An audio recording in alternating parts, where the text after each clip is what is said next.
Yes, sir. All right, just started the recording. So, welcome everybody to today's episode of the Backyard Nectar podcast. My guest today is an absolute legend. Great friend of mine, Caleb Buddha. You see him while we play games. You see him clutching up always. You see him just absolutely keeping the vibes high consistently. Uh, Incredible father, incredible friend. I'm blessed to have him in my life and as the second guest on today's podcast. So, welcome, Caleb. Hey, I'm happy to be here. I'm excited. I'm pumped. Dude, I we grew up, went to school together, hung out with different friend groups. Halo came. Halo, was it 4 or 5? I think it was 5 that we really started playing a lot of Halo, together. Ended up being part of the Snapshot Gaming team that Duncan and I had started at that time, and we played Halo and tried to compete for the Worlds tournament together. So that's kind of where a little bit of our background in gaming together kind of started, and the whole idea behind this podcast is to just really talk about creative processes, just and help people in life, and the nectar part is the little gold pieces throughout life that you can pick up from everybody, regardless of if they're in the same career path or whatever from you. There's always something you can pick up from other people. So I want to start with gaming, with Halo. What was it about the game that just like sucked you in, and like, Oh, or man. gaming in general that just like Yeah. kind of talked to Uh, you and like pulled you into it? I would say, I mean, like gaming in general, honestly, like gaming was probably one of the main pillars of my life growing up as a kid, especially Halo. Like Halo, for some reason, like that game, as soon as I played it, it just drew me in. I was like, man, I cannot get enough of this. I'll wake up, think Halo, eat breakfast, think Halo, go to bed, think Halo. Like that's what it was. And I think it's just because like part of it was because I was a very competitive person playing sports growing up my whole life. It was just a competitive game, and it got my juices flowing. And and I'm a big sci-fi nerd too. I love sci-fi, love space, and just that intertwined with one another. Is what really made Halo for me. The story, Master Chief just on his own trying to conquer these, not only demons of his that he may be fighting, but also around in the universe as well. But gaming, honestly, gaming, music, and sports, those are like my three big pillars of my life. Uh, Growing up with a single mom, my dad kind of in and out of my life, and then I was about 7 or 8 before he was completely out of my life. And those three things, including my mom, of course, were really what kept me grounded.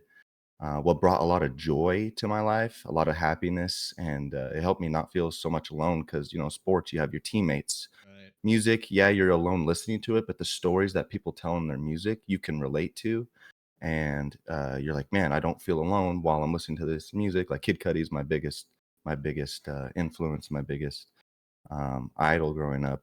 And Right. then gaming, like single player games I really love because I can immerse myself in the world that I'm playing and I feel like I'm that character. But the big part about gaming is connecting with people, friends like, you, Duncan, and I.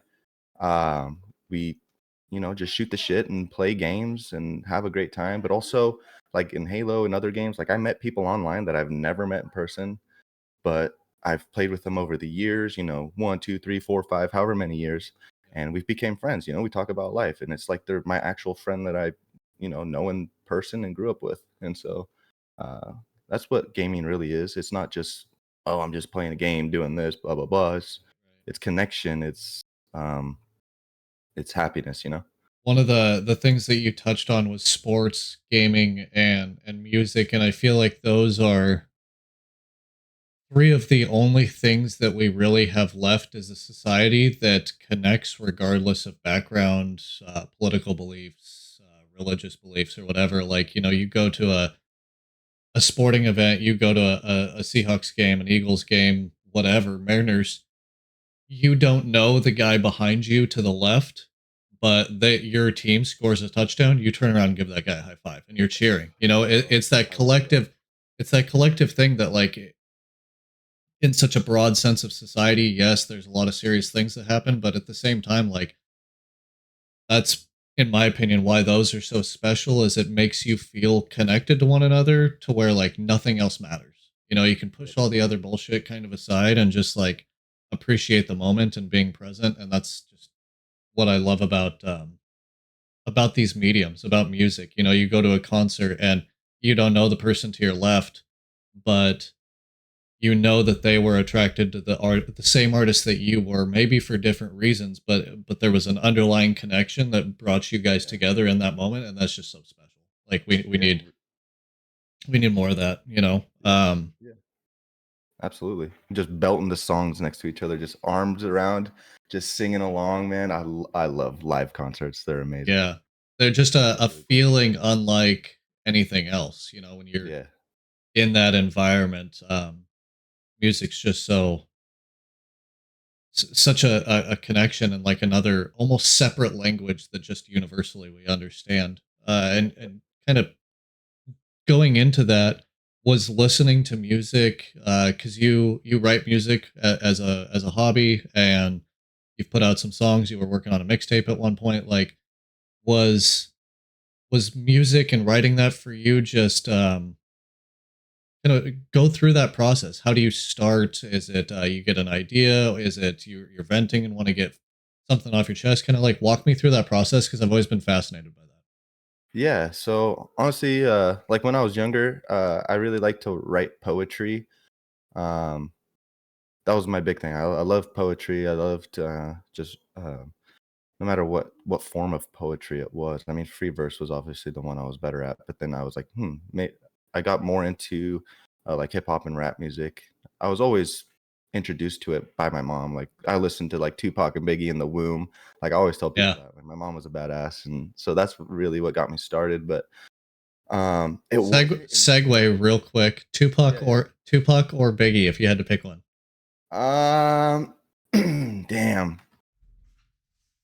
Oh, damn. So I feel like Biggie was more of a hit maker, but for me, I will have to go Tupac because I love the storyteller that he was. He could just Right. narrate a story like no other, and that's kind of how I am too, and that's a big reason why Kid Cudi is so prevalent in my life. And he is the reason why I started actually wanting to do music was and it never really was to be famous or become this whole rap icon or anything. It was like, man, like I'm listening to his music. I relate to this shit so much. He makes me not feel alone. Like I want to be able to just write down my emotions and my feelings and see what it does because I've always been someone who was afraid to really show myself or express how I'm feeling or what I'm going through at the time. And so I'd always keep things bottled up. And that is definitely not a way to live life. Not gonna lie. It's definitely created some demons in my younger years, but that's when I started writing, doing music. Um, and like my buddy Joe and Austin and I, we'd always after school go to Joe's house and we'd just be freestyling and just making music, just doing all random shit. But Yeah. I really started getting writing, actually making songs because it was an outlet for me to let my emotions out when I didn't know how to talk to someone else and tell them how I'm feeling or how I'm doing. And so, like, my process is um, definitely if I'm ever going through anything in life, whether it's good, bad, sad, whatever it is, like things will just come up in my head. They'll just come up in my head, and I'll just acapella it, and I'm like, oh dang, let me record this real quick, this little snippet, and then I'll go home and I'll kind of add on to it, or like you know, my buddy Andrew makes beats, or like I've met other producers as well, just on the YouTube scene that are, they're not big names. They're just people who do it like for me, just because they love to do it. It makes them happy. And so we'd link up, and when I hear it, and then all of a sudden things come to me, and like I'm like, oh, this beat is making me feel this certain emotion, and then I just start writing things based off of that. Um, but, like, my old job, I had a work truck, drive around. I would always and I was by myself all the time, so, I was in my work truck, and I would just start doing little melodies and go off of that. And yeah, yeah, process wise, it's just what am I going through right now, and what do I need to get off my chest? Because uh, if I don't let this out, then it's just gonna stay in there and eat me up, and I definitely don't want that to happen. Don't want to live that way. Right. Right. It's Uh, definitely a good outlet. Everybody, I think, needs a form of a creative outlet, especially to initially help that process of kind of like filtering out and learning about yourself. When it comes to music and writing, if I'm not mistaken, did you take a break from doing that for a while, and are you just like starting to get back into it? Do you have any like yeah. goals with it, or is it just one of those things as like a creative outlet and I'm making this for me? So definitely. So like I was when I started actually writing and stuff, in I would say eighth grade, so junior high, freshman year, and then sophomore year came around, and that's when I actually was like, "Oh, I kinda wanna get serious about this," My mom was like, "Hey, like, I like the stuff that you do, like, you should pursue it," like, and my stepdad was always like, "Hey, you gotta show me that you actually care about it and you're gonna work hard at it, and then I'll help you in your journey." Like, buy equipment that I needed or whatever the case was, like a mic and, all this other stuff. My laptop, they got me my laptop so I could work on there and produce my stuff. Um and so I kind of was like, hey, I kind of want to do something with this. Now that it's like, it's also my outlet, but I'm pretty good. I don't, Right. I don't want to toot my own horn or anything, um, but, so that was junior, senior year, and then 2 years after high school. So I was about 20, right before my daughter was born. And then when my daughter was born is kind of when I set things aside, just because I was really focused on that and being successful dad, just because I didn't have that in my life. I had my grandpa, like my grandpa was my father figure. So I don't want to say I didn't have it, but Right.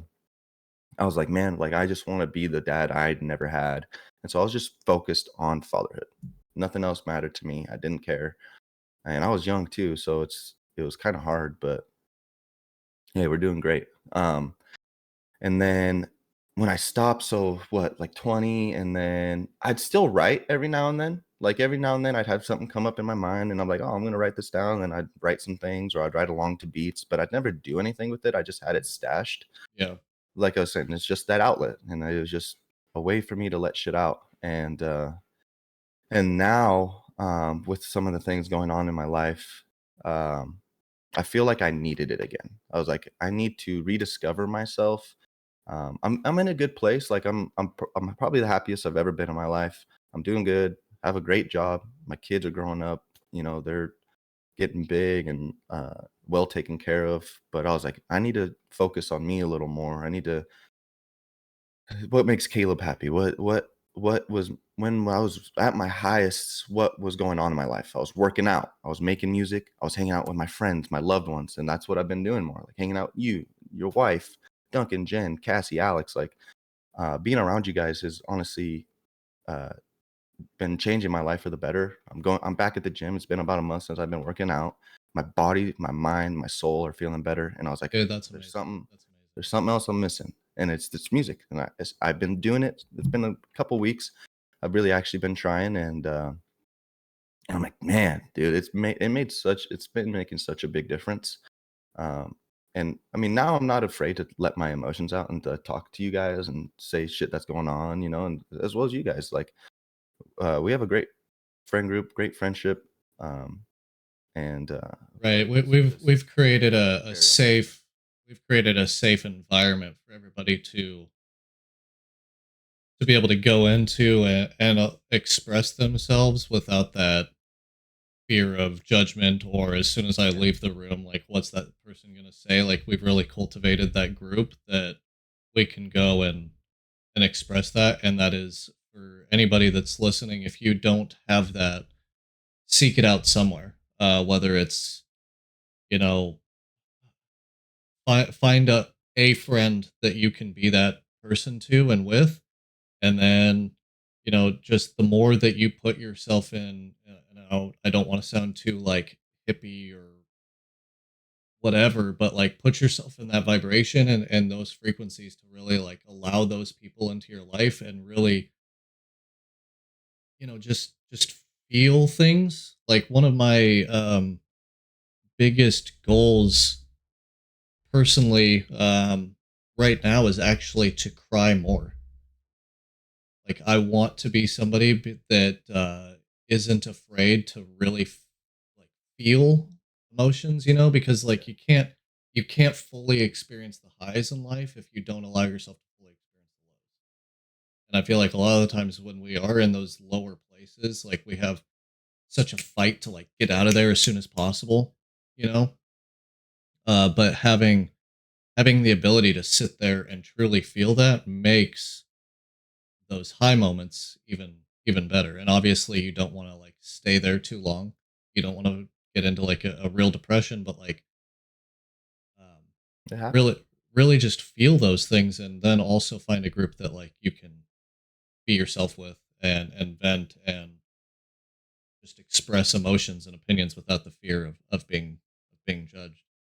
Um for you being this podcast is about a lot of things, but I really like the creative aspect. And one of the biggest, most important things that a person can do in their life is create other life. And I don't need to know the full process of that, but like, Bum, but bum. Let's get it on. what has that journey like been like when you first found out the um oh man, there's a plus on this test, and now this is what's going to happen. Like from that particular moment, like to now, I'm sure that there's been an absolute like flood of emotions. But what would you say is like? Yeah. I mean, you said you wanted to be like the father that you didn't have growing up, and I see you around your kids, you interacting, how present you are with them, and you're just absolutely incredible. Like I hope that when I appreciate it's that. my time to have those, that I can be as present as I see that you are in your kid's life, because that's just it's so special to see. What was that process like? What was that initial like, oh shit, this is really happening? Or was it like a yes, I'm excited, like this is what we wanted to be parents young, or like kind of what was the feeling there? Yeah, so to be honest, when we found out, it was not planned at all. It happened, but life just has a way of throwing these things at you when you least expect it, but later down the road, it's like I needed it most at that time kind of thing, Right. but I didn't know it then. So we had moved to Lake Stevens, and all my friends were back here. My family was back here. Like my mom was super devastated when I left. It was just a spur of the moment thing. They're like, let's just get out of here. Let's go. And honestly, I was kind of miserable over there. Like I like going to the west side and stuff like that and visiting and doing things. Like it's a beautiful area. Yeah. And one thing that I like over there is I love the smell of the air. It smells so fresh. But Not all smoky. no, exactly. No, so we're over there and I was just kind of working. I was working like two jobs and didn't have really any. I had a couple friends like from work, but they were work friends. They weren't actual friends. And and so when we found out, it was like, oh damn, like this is actually happening. What are we gonna do? Like, are we staying here? Are we moving back? Uh, like, are we even gonna be good parents? Like, we're both young. I was 20. What was 20, almost 21 when I found out, and my girl at the time, she was 20, and oh no, she was 19 actually. She was 19. Had her at 20, and then I was 21, but we decided to move back, moved in with my mom and stepdad. That was kinda rough. It was just kinda packed because my mom had me when she was young. She was, like, 16, and so I have 4 siblings, 13 and younger, Oh wow. and my youngest brother is actually, like, 6 weeks younger than my daughter, which is pretty funny. Um, But like a couple weeks before we had our daughter, um, we ended up getting our own place, so things were kind of progressing and moving forward. But I still wasn't ready. I was not ready the whole time. I was nervous as hell. I was scared, to be honest. I was very scared, just because like I always say, is like I've always wanted to be the dad I didn't have. I Am I even going to be a good dad? Am I going to suck? Am I going to fail this child? All these doubts. Like my whole life, I've always doubted myself due to the things that have happened in my life and people doubting me, like my own father. Like, like if my own dad doesn't love me, doesn't believe in me, then how can I believe in myself? Kind of thing. That's how I always grew up, and it was a battle.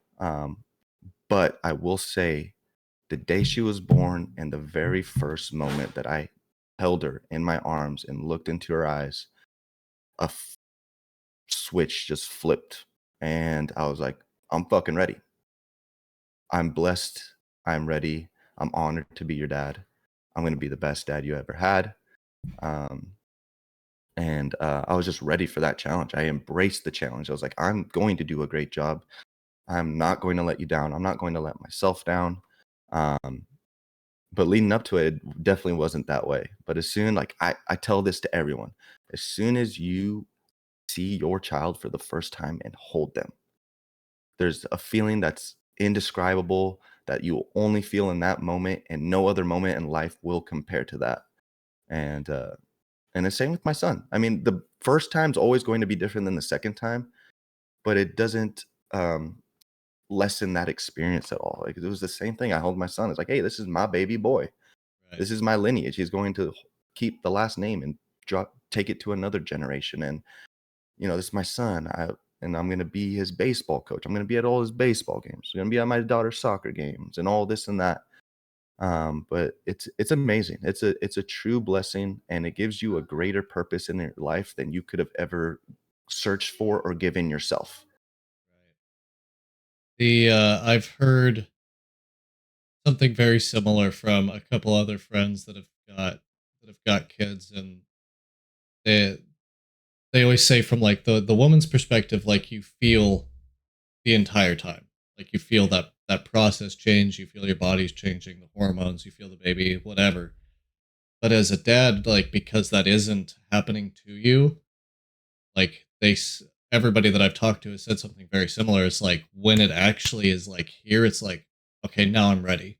Whereas like the woman kind of like gets ready as the process is happening. I mean, she doesn't really have any other choice, but it's Yeah. just like for the guy, it's like, okay, you see the pregnancy progress, but there's just something about like when you hold and see your child for the first time when it just like clicks and you're like, I'm good. Like, let's do this. Yeah. It's a weird instinctual thing. I think that it's just like instincts are so weird, like memories from the past in a weird way that are passed down. It very odd, but just the fact that um,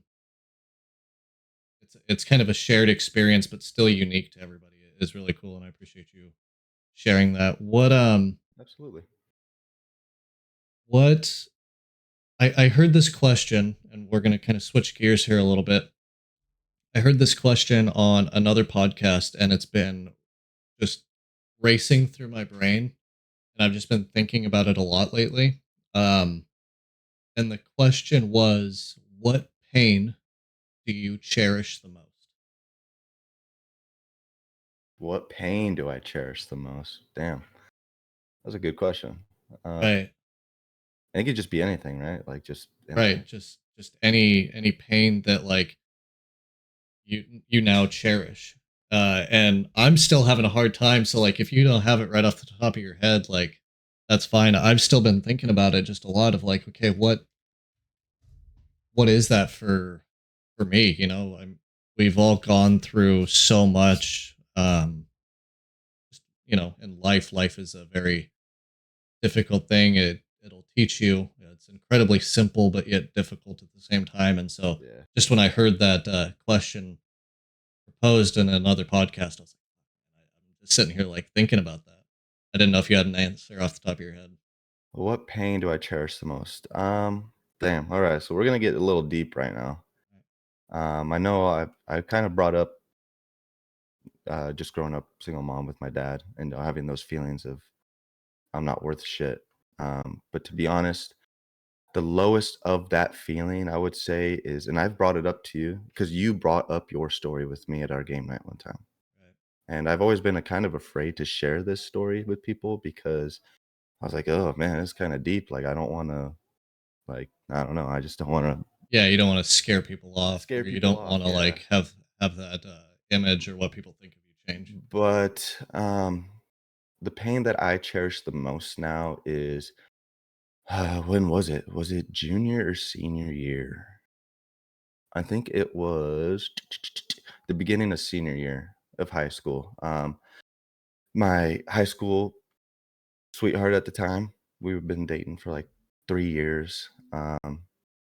We had split just because I was a little fuck boy and um, just doing all kinds of stupid shit. And it was at a peak of my time where I was really button heads with my stepdad. I kinda just absolutely didn't want any kind of man to be try to be my dad because I absolutely despised my father. So any man who would try to step into a father role, I would end up despising them as well.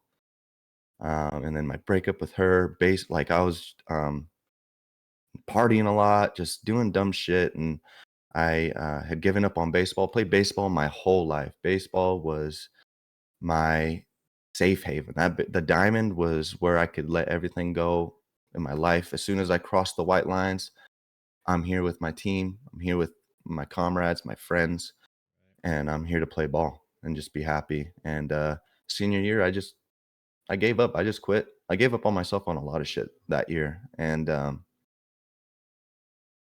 it got to the point where I honestly had thoughts of like ending my life. And I was like, I had so much to the point where I was like, I just went to bed every day saying, like, God, please just make it so I don't have to wake up tomorrow. Like, I don't want to wake up tomorrow. I don't want to do this all over again. I don't want to feel this pain anymore. I don't want to deal with this bullshit anymore. Like, I'm done. I'm tired. I'm exhausted.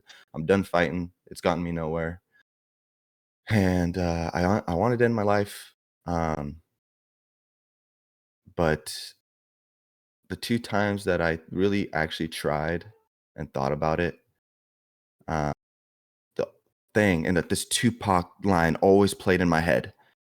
And it goes, "When I held that 9, all I could see was my mother's eyes." And anytime I would think about it or try, like I actually wanted to, I just thought about my mom.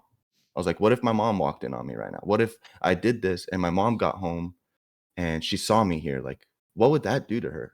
This is I felt selfish. I felt selfish in that moment.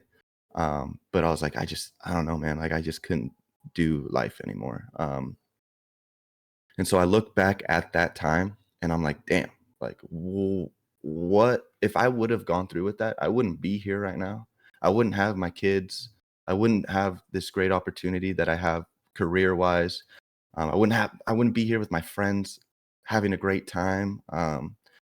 My mom would have one less child. And it's crazy because I always think about it and I always look back to it. I'm like, damn, I can't believe I got to that point and literally thought about ending my life. And I look at it now and I embrace it because anytime I'm feel kind of down, I just think back to that time and I was like, nothing really compares to that. I made it through that wall. I fucking just Hulk smashed through that shit and I'm here now. And ever since that moment, I really changed my mindset in my life to a more positive, like the Buddha thing. Like that's my moniker. I got my Buddha tattoo right here, just as a reminder to always be positive, always to spread light, not only within myself, but light and positivity to the people around me. Because I never want someone to go through the shit that I went through or feel the emotions and feelings that I felt because no one deserves to feel that way. No one deserves to be alone. And I just want to now just be a beacon of light because I know what it feels to just be in a pit of darkness and sorrow and all that shit. Yeah. So that's probably what I embrace the most. I'm so unbelievably thankful and proud that you didn't go through with that and you or sharing that experience. The fact that you are here, you in the short time that we've been much closer friends, have completely changed my life. Vice Keep versa. the uh, you've helped keep the just the energy going in a supportive and uplifting direction, and the idea of that not being the case um, is heartbreaking. And so I'm just so thankful and proud of you for continuing to push through and not not quit on yourself, because I mean everything would be different, you know. Yeah. What what is one thing, if you could give it to somebody that is going through a really dark time, like what's something that you would want to say to them to hopefully help pull them out of that, or let them know that they aren't alone? Like, do you have anything that came to mind? Is there something that you wish somebody would have said to you? My biggest thing, so with me, is I always never um, believed in myself, and I feel like that was probably my biggest thing. I couldn't believe that I could be happy. I deserved think good, positive things in my life, and that always attracted negativity. And going back to what you said, like vibrations. Like honestly, this world is frequencies, vibrations, Yeah, and 100%. that's just the world around us. That's what it is. It's you know, the happier you are, the higher frequency you are. The more depressed you are, the lower you're at. And what would I say to someone in my position? I would say no matter how alone you feel, you truly are not alone. Like it doesn't matter who it is. Like my mom, was my rock. Growing up, Dunk, like he was my best friend. Like he was the someone I could always talk to. He was always there. Other friends too, but there's just know that no matter how alone you feel, how dark it is, there's always at least going to be that one person who is going to be there for you, who believes in you and will have your back, even when you don't see it or don't believe in yourself. That's a big thing too, is just believe in yourself. Because if you can't believe in yourself, then how do you expect anyone else to do it? Right. And so that's just kind of what it is. Believe that you can be happy, that you are deserving of happiness, of deserving of good things. And those good things will come to you in life. Yeah, the self belief is such a thing that is so, I think like a universal struggle that we all feel. And I think it comes down to, and I know my darkest moments personally, I've done a lot of reflecting on them, and I've came to the realization that I wasn't necessarily like depressed. At the end of the day, I was just so unbelievably like disappointed um in myself for not keeping the promises, or not doing the things that, like, you don't want to live a life of should, because you don't want to live like a life of like complete guilt, or like having that underlying pressure. But at the same time, there is a level of like, we do know what we should and shouldn't be doing. And I realized that, like, in my darkest moments, like, I wasn't doing that. And it's a battle that like everybody works on every day, but just doing and like keeping the promises to yourself will build more belief. Like the work, Andy Frisella is one of my biggest inspirations. I love the guy's podcast and his message to death about just like um self excellence is the ultimate form of like rebellion to just all the shit that like society throws on you. Like the more self excellent you are, the better shape you're in, the better health you have, the better career success you have. Is like all of that is just like a rebellion against the idea of like, we're going to keep everybody down, so that way like some people have more power, and that can sound very conspiracy theorist or whatever, but self excellence is just like the ultimate form of self belief. And so it's just taking those baby steps as to like, okay, start even starting small, so small as to like grab a glass of water instead of a glass of soda. Yeah. Like that one thing can spiral into, okay, well, I had a glass of water. Now I feel better than I did if I had that Dr. Pepper. Yeah. Well, what if I went for a walk instead of sat on the couch? Okay, well, now I drank a glass of water and went for a walk. Those are two things towards building me towards the person that like deep down I know I want to be, right? Yeah. And like that would be the biggest thing I would say for self-belief. Definitely not perfect. Nobody is, but taking those steps on a daily basis to as to I know this is what I need to be doing in order to become the person that I want to be. Ed Milet is another one of my absolute favorite just like inspirational people in he does lots of podcasts, runs businesses and stuff like that if you don't know, but he said his biggest fear is getting to the end of his life and um, God saying, "Here is the man that you could have been," and seeing a complete stranger. Yeah. And it's just like, dude, like Dang. imagine that. Like David Goggins has said something very similar. I know Ed Milet talks about it a lot, but just taking those daily steps to create the life that you want. At the end of the day, we are all creators. We all create, whether it's in our career, whether it's music, live streaming, whether it's painting or drawing or creating memories with your kids. Like at the end of the day, everything is a creation. So like you are in control of creating the life that you want. You just got to work for it. And that went that I feel like that went really deep, and I'm glad that it did because I don't want this to just be a gaming podcast. Like I really want people to come here, listen to this, get better, feel better. I eventually want to get to a point where I'm doing this live, and when people watch this, they can ask questions and hopefully kind of like pick our brains in the moment to get them better help. Something I really want to do.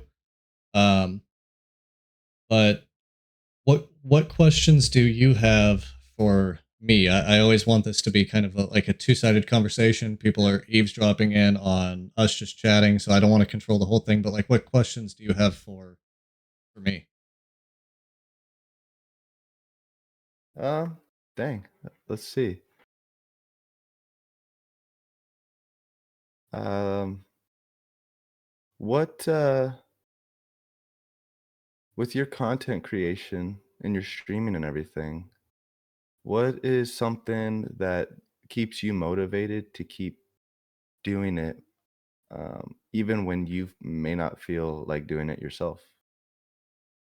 Great question. I contemplate stopping all the time, but I know that this is the only thing that I really think about. Obviously, I think about my wife and my family and wanting to be a good person, good friend, that sort of stuff. Yeah. Yeah. But outside of that, this is the only thing I think about. And I think I've had this underlying self-applied pressure my entire life, and I don't ever want to get rid of it.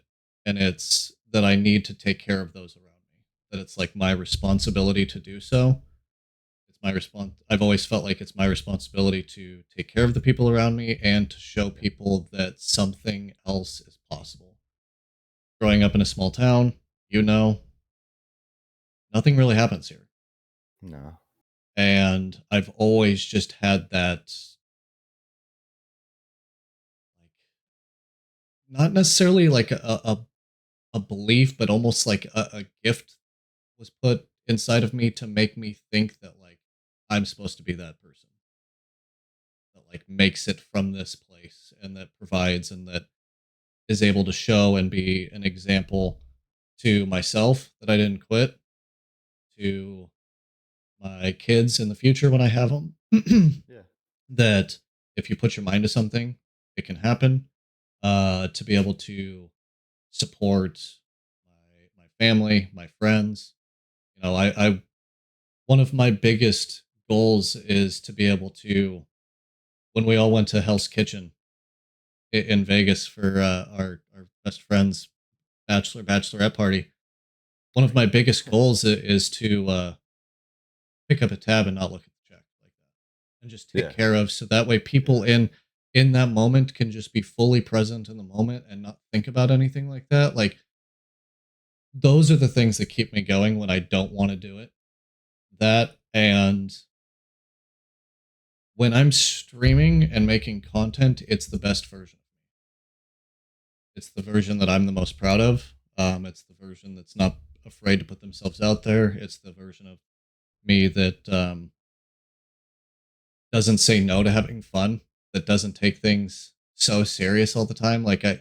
if you guys watch the stream, you know I do have a tendency to like take the game very seriously that I'm playing and like want to be the best, but it's also the form of me that just doesn't say no to having fun, and I've always taken life very seriously, and so this just, I feel like, is me being me, and so that's why like I just, whenever I don't want to do it, I keep doing it.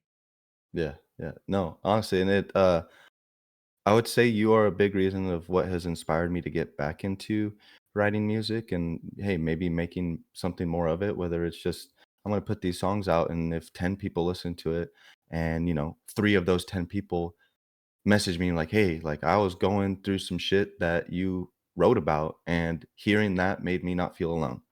Like that's what I want to do it for. And like like I said earlier, like I kind of gave up on myself. I lost my ambition. And so that's why I wanted to ask you because I want to get back into it and make it actually steady and just just do it for myself, not do it for any kind of recognition or whatever, but to inspire. Like that's why you're doing this. It's Right. just to inspire people, and that's just the kind of person I am as well. And I feel like that's why we really connect well as friends, and our friendship has gotten stronger is because we have a similar mindset in that way. Is we want to inspire people. Around us. Like we just want to be that beacon for the people that are around us. And going back to your small town talk that you're saying earlier, it a line that I wrote in a song that I made in I think it was high school senior year. Says, I'm from a small town where dreams don't come true. You got to make them happen." And when you're saying that, I was like, "Oh, dude, that line just popped in my head." I was like, "It's Right. so true. Like you have to make it happen. No one's going to do it for you. It's you are going to do it for yourself. And if you don't, then hey, like nothing's going to work out." And so that's and but that going back to you and your content, like you keep at it, man. Like you're streaming live on the days that you go live. Your reels. You're always doing reels, and your reels are starting to pop now. Like it's awesome to see, dude. I'm extremely proud of you. You work very hard. I've told you this. You work extremely hard, and you're very deserving of that. And it inspires me, and that's why I'm getting back into the art that I love to create. And so it's going to drive me and motivate me. It's like, dude, Trent just works his ass off, and he's still going at it. He's still going at it. Like I need to do that same thing. So it's good. That's why Thank I you wanted so to ask much. that. Yeah, no, thank Absolutely, you. absolutely. I never I the my biggest goal is, yes, to be able to take care of those around me and provide that inspiration. Also, I want so badly to create a community to where people feel welcome. Yeah, And that's why an underlying tone as to like why I didn't name my stream community and the people who support me anything so self-reflective. Um, like I know a lot of streamers, and this is absolutely no diss to them, but this is just a thought process that I had. Like Tim the Tapman has got like the Tapman army, but when I hear it, and like I said, 100% no disrespect to him whatsoever, what he's done and the community he's created is just absolutely incredible. But I still hear him first. Yeah. And the reason why I wanted to create Nectar Nation, why I wanted to do this podcast, why I wanted to do a lot of the things that I do is I want it to feel like a place where people can come in and be a part of it and really feel like they have a almost a sense of ownership of being in there. It's why eventually I want to take these live to where I haven't seen anybody else do a live podcast. I haven't seen anybody else do a live show where um, you know, the podcast host brings on a guest and that guest and the host are able to share, hopefully inspire, help, entertain the people watching, but to Yeah. where they can also interact and get maybe more direct questions as to like what they need to for help. Yeah. Somebody sends a message that's part of this community that says, "I'm struggling. What do you guys think about this?" And we're able to answer in real time to be able to help them. Like that's whole community feel is what I really want to do and make it not about me, but about supporting everybody who in turn helps me and we kind of like raise all ships. The Yeah. saying raising a rising tide raises all ships. Like that's why I want to another reason why I want to do this and like why this is what I want to create. I don't want anybody ever to feel like they don't have a home, you know. Yeah. That's awesome. Especially in a world with so much negativity nowadays, any source of positive energy, light, like it'll go a long way. It'll Right. go a long way because that's what the world is sorely missing, in my opinion. I completely agree. Everything is very my side or your side, Yeah. left, right, black, white, whatever you want Yeah. to call it. But and those that isn't the majority, but it is the majority who speak, Yeah. unfortunately. And so, like the collective group that sees things better are often quiet. So it's like that's really why I want to push this out and do this is to inspire people to create, inspire people to connect, inspire people to feel and strive for better things. With I'm so excited for you to continue making music I'm and for you pumped. to be getting back into it and for you to be being consistent in the gym. That is a big thing that I'm working on and struggling with a lot is I'm a very goal oriented person. And so with Yeah. this, my goals are not completely ironed out, but I at least have like a plan and a direction. With fitness right now, I just don't have that. So for you, do you have like a an underlying like goal? Because I don't know why I know that my mental health is better when I'm exercising on a regular basis, Yep. but for some reason right now that isn't enough of an incentive to go. So I was curious, like for you, if that is, if it is, like maybe what you could say to somebody else that also is feeling very similar to me to like get that incentive to like go. So let's see. Honestly, a lot of this shit changed when we got back from Vegas. And like during, like, I don't know, dude, like my life just completely flipped, changed my mindset. I was 198 um this earlier this year, and that's the heaviest I've ever been. Like I've always been 165, maybe 170. I was 198. I felt like shit, ate like shit.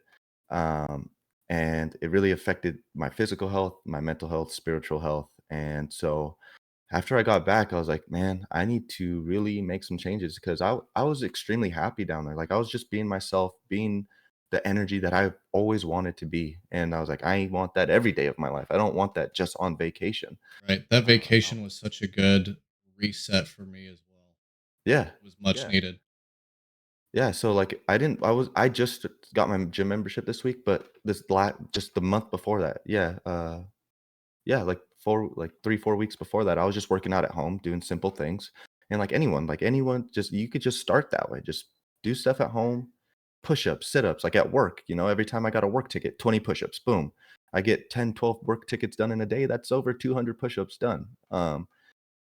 And then now I'm doing running. I'm running, getting the blood flowing. Running is so good for you. It's crazy. It sucks. I hate cardio, not my favorite, but it just gets the blood, the chemicals in your brain flowing, and it makes you feel better.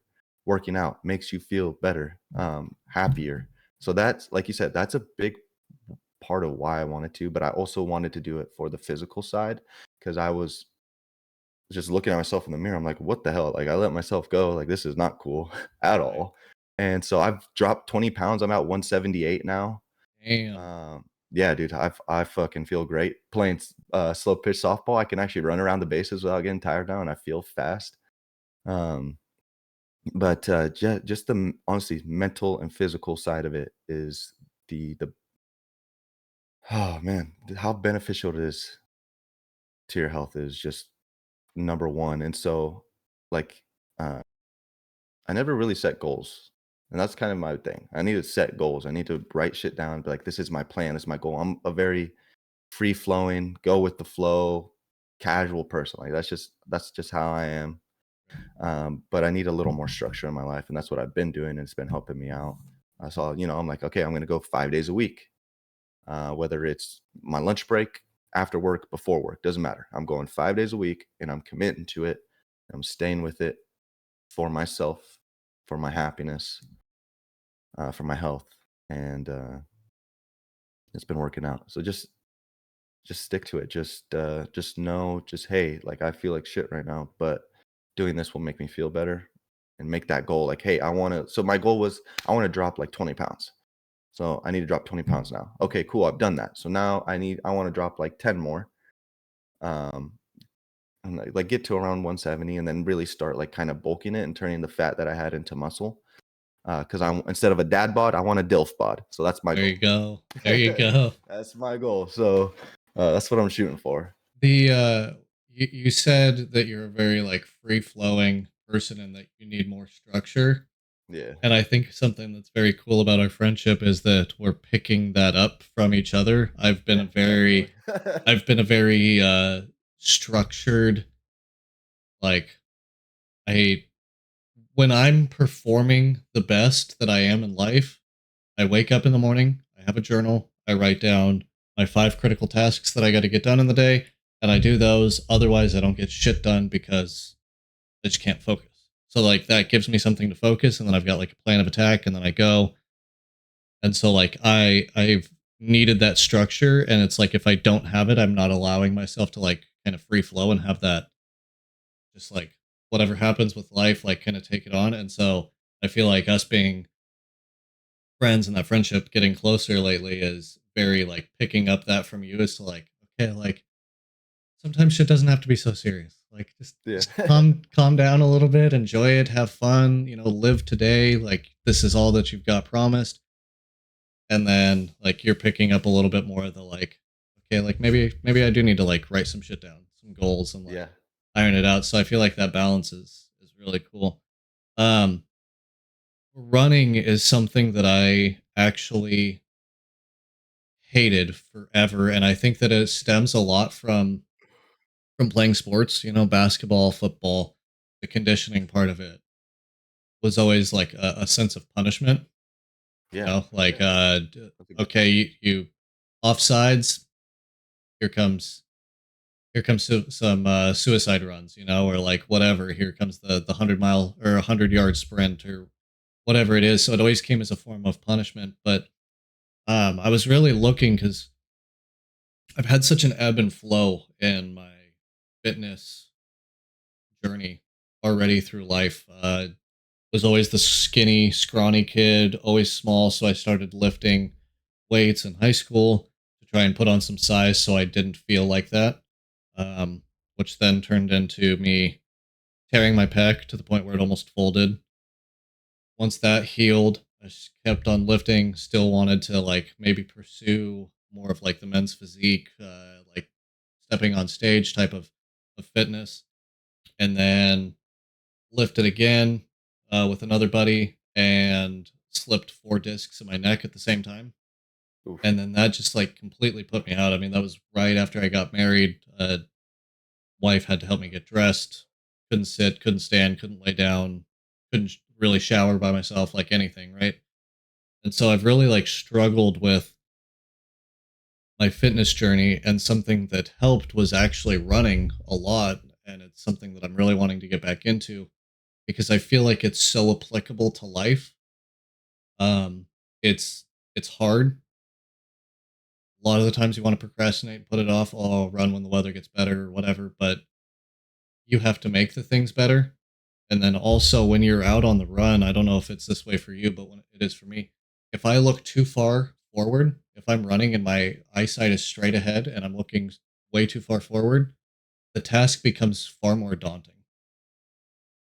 It's like, oh man, I'm never going to reach that tree that's, a mile in front of me that I can barely see. Yeah. Never going to reach that. Oh my God, that's so far away. And so the task becomes very daunting. But if I change my perspective, instead of looking more closer to what's in front of me, then it isn't so overwhelming. And that's where it's like kind of translated into life, and it's helped me a lot with other things. And why I'm wanting to get back into running is the translation of one step in front of the other. Don't have a goal, have a destination, which is that eyesight straight ahead, mile and a half down the road or whatever it is, but then change your perspective a little bit, step by step, hit these little goalposts. When you're running, okay, I'm going to make it to that mile marker. Okay, now I'm going to make it to this tree on the right hand side. Okay, now I'm going to make it to the bench that's on the left. And having those little mile markers along the journey until you get to like when you're done with the run, like the way that it's translated to life and the way that it's helped me formulate goals with content creation and everything has helped a lot. And the hardest part is being the competitive person. You want to run faster and faster and faster, but the more I learn about it, you have to run slower in order to get faster, and that Yeah. also just applies to life so much. You want to develop all these skills so fast, but it's like get the details, figure out this skill, then progress to the next, then progress to the next, and then pretty soon you're way faster than the guy who tried to learn it all in one day. Yeah, I'm definitely the same way because I just kind of honestly almost so usually I'll find myself just looking straight down at the ground as I run, or just look up a little bit so I know at least what's in front of me. I'm not running into anything. Right, But yeah, because it does seem daunting. It seems like it's like I can't run that far. I'm gonna get tired as hell. Like, right, but you stay just focus at what's ahead of you in the close range, and then sooner or later you'll pass whatever you saw in the long distance. You're like, oh shit, like I saw that from a mile away, and here I am. Sick. Didn't right, even think I could do that, but you can. right. And that's such a that's why I love it, and my perspective changed a lot with running when I started to kind of look at it that way, and then I saw how it affected and changed other things in life. Golf is very similar for me. I love golfing, so it's you hit a bad shot in golf. Okay, what can I do with the shot that I'm currently on? Because I can't do anything about the one in the past. No. And also, it's kind of taught me that like the details matter. You can hit a 300-yard drive, which is great, but that counts as one. That counts as much as the putt that's this far. You know what I mean? So Yeah. it's like, yeah, the details are important, and just like be where your feet are at. Uh, Yeah, I definitely need to get into golf. it's so fun. I'm Um, excited to do it. Before we wrap this up, any other questions that you have for me, or anything specific that you would want to say to anybody who watches this or listens to Um, yeah, something for you and whoever listens and watches, just believe in yourself.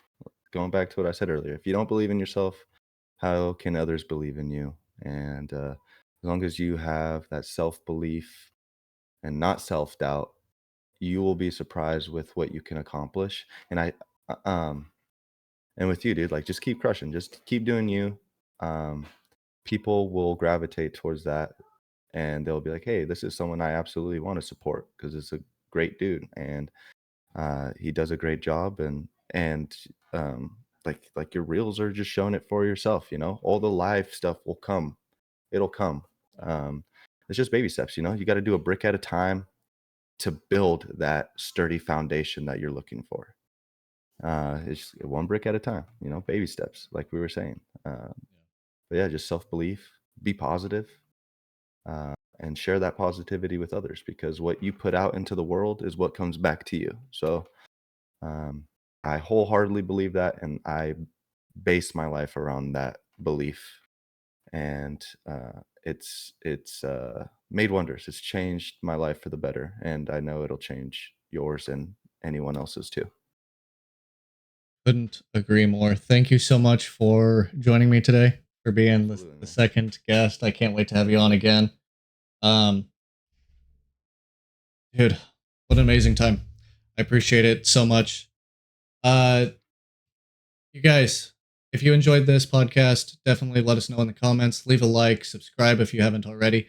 If you guys would like a live format of this, definitely let me know. It's something that I want to progress to in the future. But I kind of wanted to get a few more reps of doing this under my belt before we did it. But if you guys like this, all of these podcasts are unedited.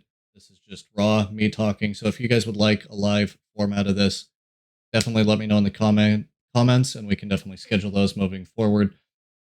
Caleb, I appreciate you being here, man. I Man, appreciate all thank the you. wisdom, Thank you. the vulnerability, you sharing your stories, sharing your upbringings, talking about kids, talking about music. I'm so excited to see what it is that you create in the future with that, and for our friendship to just develop even more than it already has Absolutely. lately. Absolutely. So It's only up from here. that's it. All right, guys. Appreciate you. And don't forget to like and subscribe. We'll see you in the next one. Bye bye. Peace.